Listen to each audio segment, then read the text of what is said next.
The claim. 9 radical claims of Jesus that can revolutionize your life. I am God.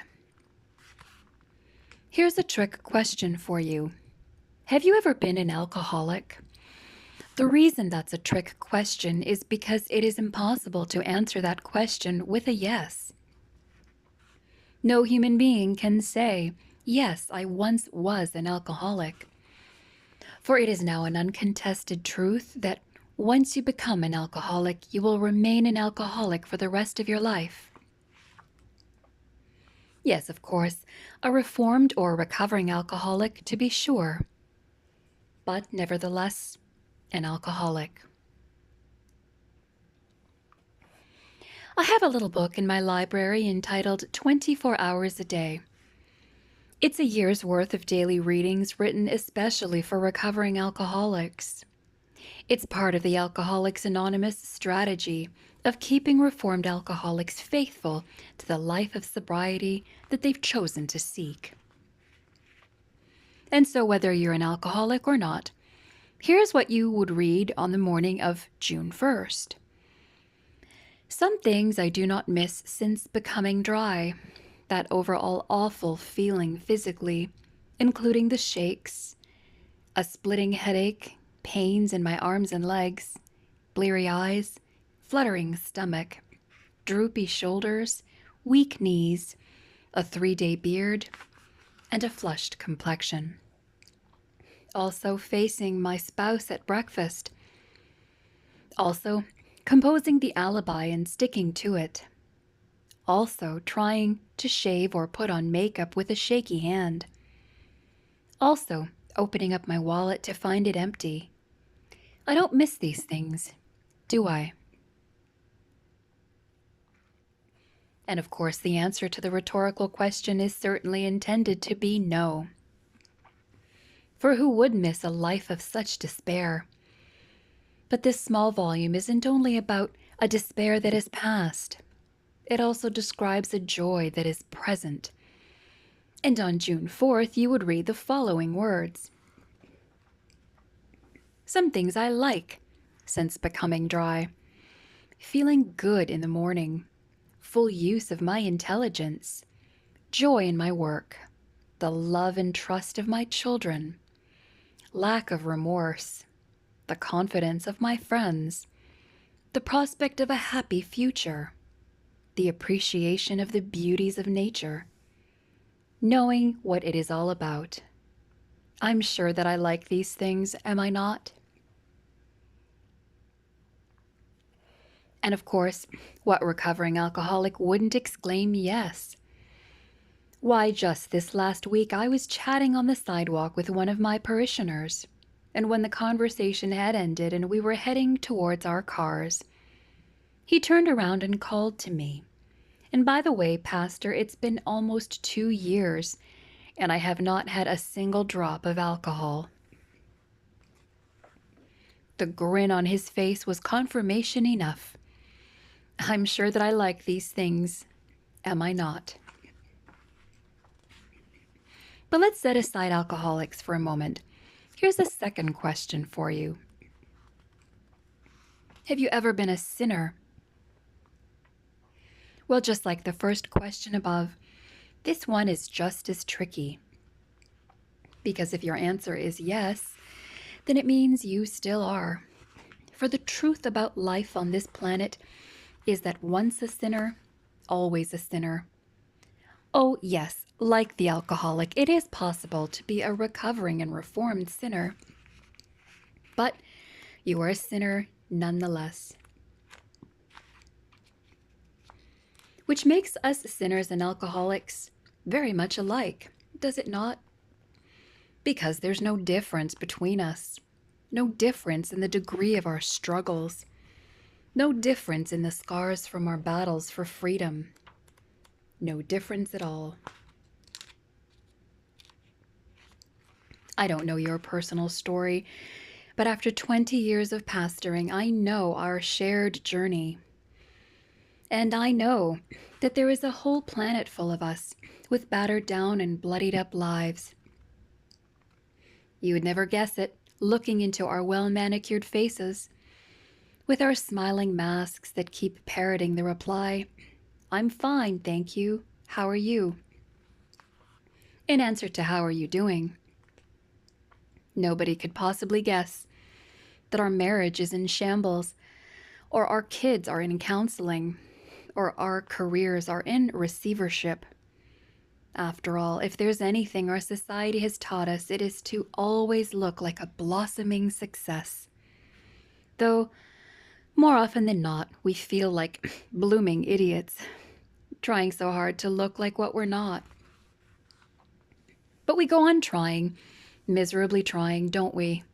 Defeated, discouraged, depressed, and downright despondent with only one life to live. Who hasn't thought about giving it all up? Which is why some of us, as alcoholics or as sinners, do give up, that is. Longing for spiritual freedom, we languish in moral failure. So the question begs to be asked by alcoholics and sinners alike. Is there any hope, any secret that can turn a conquered alcoholic into a conquering one? Any hope, any secret that can turn a vanquished sinner into a victorious one? For every one life to live that we have, the good news is that there is hope. Hope wrapped up in a secret only 2 words long. 2 words in English, 2 words in the Hebrew, 2 words in the Greek. The 2 most liberating words ever spoken. And for all of us with only one life to live, these may become the 2 most important words we shall ever discover. Jesus said to them, "Very truly I tell you, before Abraham was, I am." John chapter 8, verse 58. I am. There they are again. Only this time, the 2 words stand all alone. And what do they mean, those 2 little words? There was absolutely no question in the listeners' minds. Look how they reacted. They picked up stones to throw at him, but Jesus hid himself and went out of the temple. Verse 59. And John, the writer of this gospel, leaves no mystery as to why they attempted to stone Jesus. His unmistakable clue is planted later in the narrative of another crisis moment. The Jews took up stones again to stone him.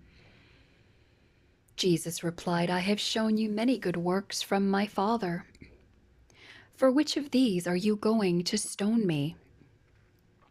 The Jews answered, "It is not for a good work that we are going to stone you, but for blasphemy, because you, though only a human being, are making yourself God."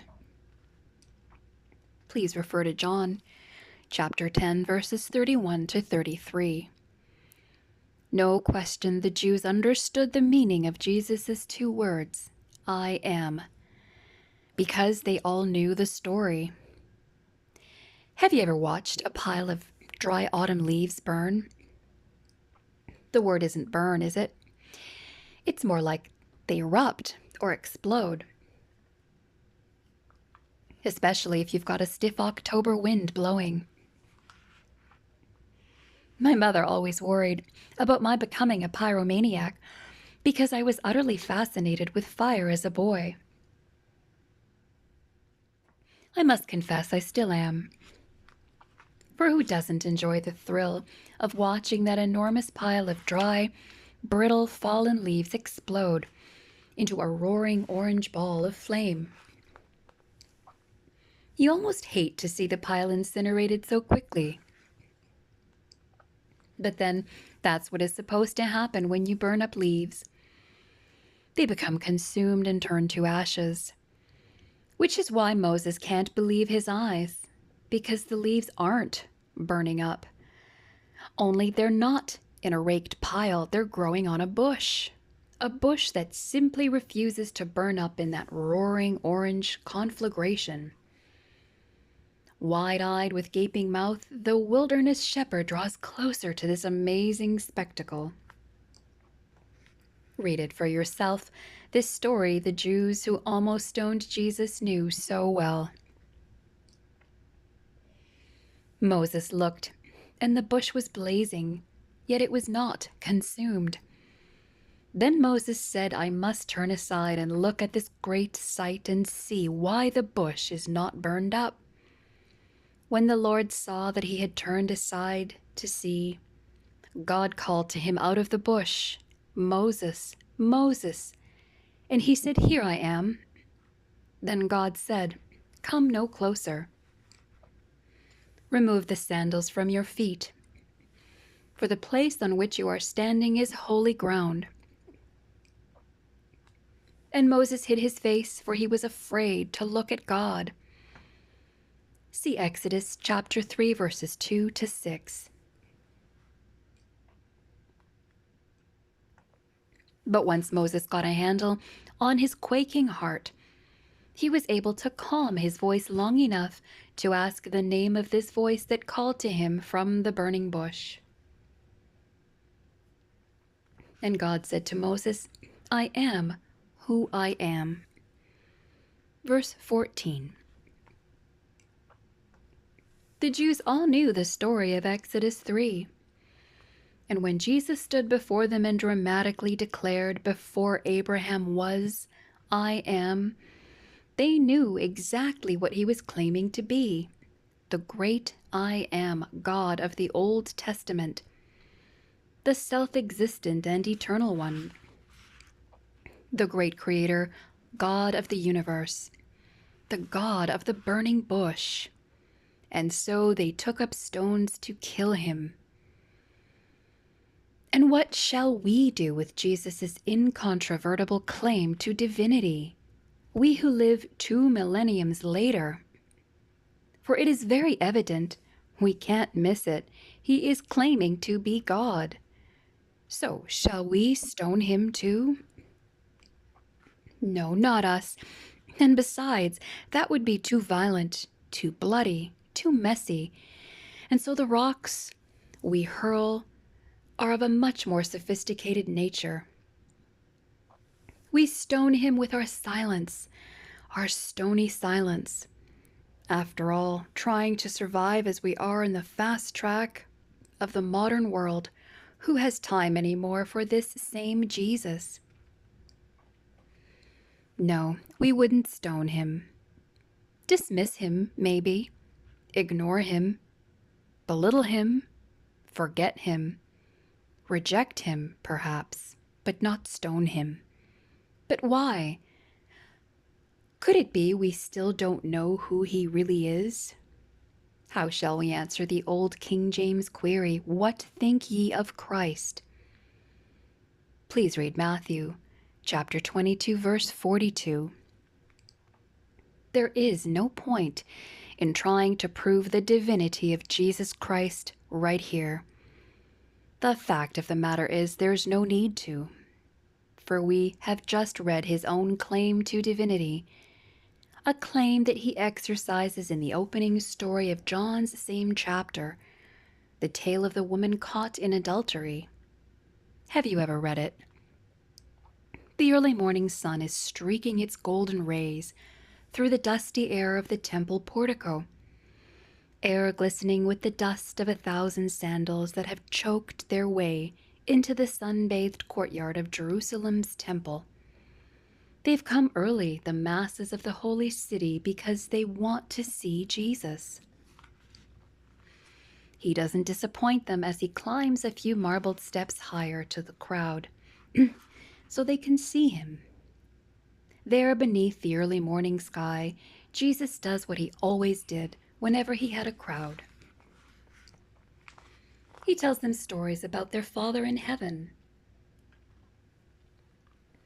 Stories of a relentlessly loving Father whose outstretched arms will always welcome home every runaway boy and girl. Please see Luke chapter 15, verses 11 through 32. Breathlessly, the multitude listens to this warm recitation of divine love. When suddenly, with an angry explosion, the morning tranquility is broken by the sounds of loud, raucous voices. The crowd instinctively parts in respectful deference to the voices of the temple leaders, the religious hierarchy of Jerusalem. But the ecclesiastics don't come alone. They half push and half drag a young woman. Shoving her before Jesus, their haughty sneers announce, "Teacher, this woman was caught in the very act of committing adultery." The crowd gasps. The woman sobs. Now, in the law, Moses commanded us to stone such women. Now, what do you say? Please read John chapter 8, verses 4 and 5. It is a masterfully sprung trap. And Jesus knows it. Because if he decides that the woman should not be stoned, the prelates will turn to the crowd and crow, "Aha! We told you the young preacher has no respect for the law. Abandon him one and all." But if Jesus decides that she should be stoned, off to Pilate, the Roman governor, the clergy would race decrying this young rebel teacher who seeks to take the law into his own hands. A clever trap, really, because Jesus is damned if he says yes, and damned if he says no. So he says nothing. Jesus bent down and wrote with his finger on the ground. Verse 6. And when his secret inscriptions in the dust of the temple floor are finished, Jesus stands and faces his accusers. "Let anyone among you who is without sin be the first to throw the stone at her." Verse 7. You see, an ancient tradition has it that when Jesus was inscribing on the dusty marble were the secret sins of each of the church elders, which in the end only proves the truth Jesus modeled about his Father. For God is in the business of shaming and embarrassing no one. With his finger he writes the 10 Commandments on stone that can never be effaced or erased. See Exodus 31, verse 18. And no wonder, for the law of God is really a portrait, a transcript of his eternal character of love. And so the Decalogue he carves with his finger upon the stone, so that we will never forget it, or him. But our sins, yours and mine, and the church elders, that sun-lighted morning, where does he record the stained and sullied secrets of our lives? On a trampled floor, written in dust, so that with the first whiff of a morning breeze our secrets are blown quietly away. We have his promise, "I am he who blots out your transgressions for my own sake, and I will not remember your sins." Please refer to Isaiah chapter 43, verse 25. Impatient with Jesus' apparent doodling on the floor, the clerics step up and peer over the master's shoulders. Ashen-faced, they read their own private exposés, and without a word, they went away one by one, beginning with the elders, and Jesus was left alone with the woman. Verse 9. The crowd is breathless. What will the teacher say to the adulteress? Jesus straightened up and said to her, "Woman, where are they? Has no one condemned you?" She said, "No one, sir," and Jesus said, "Neither do I condemn you. Now go and sin no more." Verses 10 and 11. Did you catch that? The only one who was without sin and who could have thrown a stone at her didn't. He forgave her instead. And who can forgive sins but God alone? As in Mark chapter 2, verse 7. C.S. Lewis, in his classic apology of the Christian faith, Mere Christianity masterfully proves the divinity of Jesus by focusing on his claim to forgive sins, any sins. Now, unless the speaker offering forgiveness is God, this is really so preposterous as to be comic. We can all understand how a man forgives offenses against himself. You tread on my toe and I forgive you. You steal my money and I forgive you. But what should we make of a man, himself unrobbed and untrodden on, who announced that he forgave you for treading on other men's toes and stealing other men's money? Asinine fatuity, stupidity, is the kindest description we should give of his conduct. Yes, this is what Jesus did. He told people their sins were forgiven and never waited to consult all the other people whom their sins had undoubtedly injured. He unhesitatingly behaved as if he was the party chiefly concerned, the person chiefly offended in all offenses. This makes sense only if he really was the God whose laws are broken and whose love is wounded in every sin. Verse 55.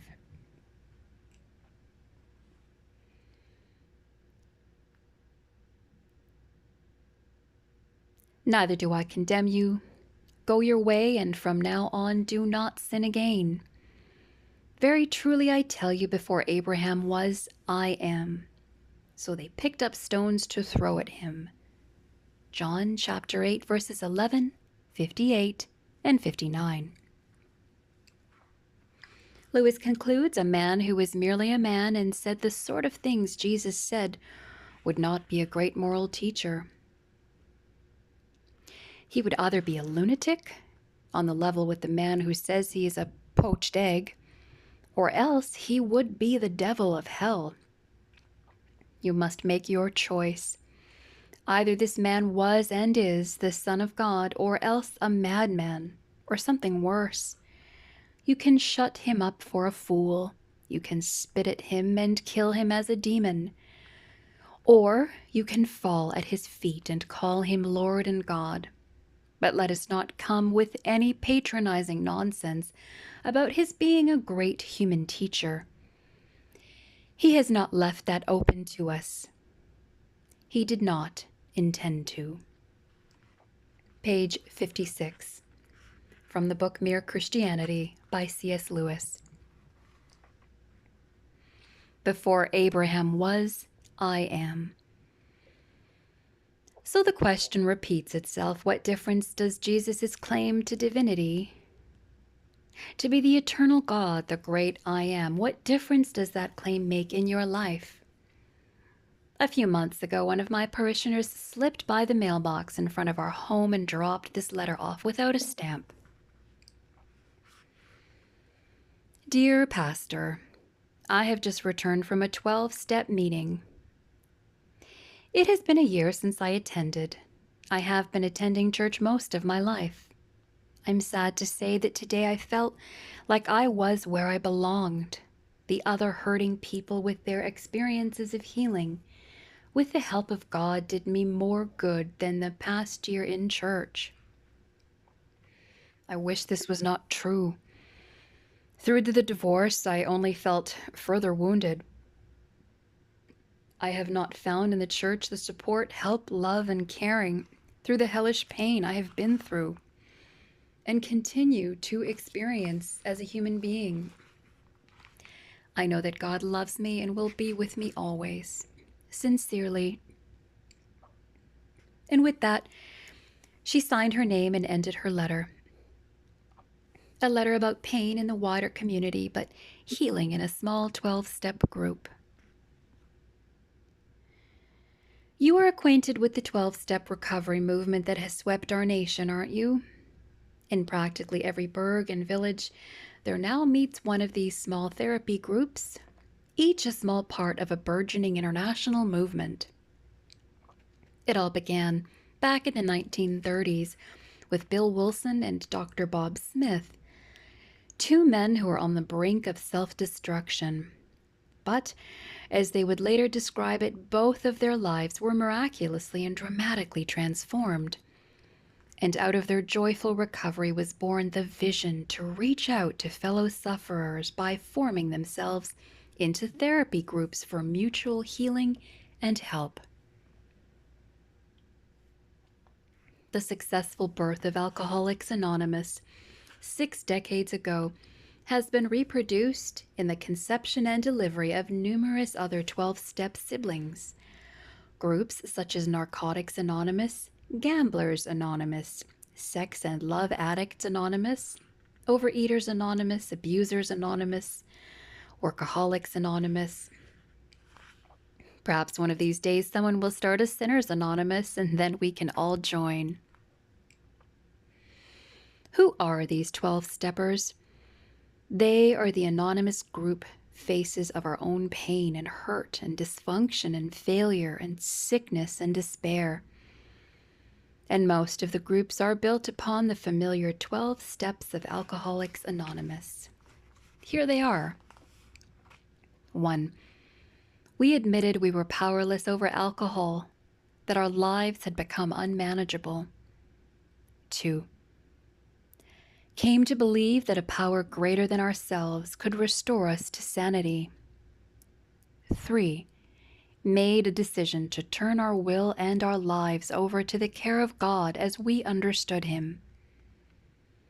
4. Made a searching and fearless moral inventory of ourselves. 5. Admitted to God, to ourselves, and to another human being the exact nature of our wrongs. 6. We're entirely ready to have God remove all these defects of character. 7. Humbly asked Him to remove our shortcomings. 8. Made a list of all persons we had harmed and became willing to make amends to them all. 9. Made direct amends to such people wherever possible, except when to do so would injure them or others. 10. Continued to take personal inventory, and when we were wrong, promptly admitted it. 11. Sought through prayer and meditation to improve our conscious contact with God as we understood Him, praying only for knowledge of His will for us and the power to carry that out. 12. Having had a spiritual awakening as the result of these steps, we tried to carry this message to alcoholics and to practice these principles in all our affairs. Reprinted with permission of Alcoholics Anonymous World Services, Incorporated. I am grateful for the healing these 12 steps, in their myriad forms, have brought to men and women, young and aged. As a pastor, I have witnessed the reality of those recoveries, for I have known individuals who have indeed found new freedom and life through these movements. I believe God uses this recovery method. But it is imperative that all 12-steppers, and you may be one of them, and all Sinners Anonymous, and you and I are certainly among them. So much for our anonymity. It is imperative that you and I and all of us recognize that there is only one higher power that can liberate our lives. Step 3 calls Him the God as we understand Him. But John 8 calls Him Jesus Christ, the great I Am. It may take 12 steps to recover the body and mind, but it takes a final step to redeem the heart and soul. For the goal of the human quest is not just recovery, it must also be redemption. And only one person can redeem us. So here is the final step. Jesus said to the Jews who had believed in Him, You will know the truth, and the truth shall set you free.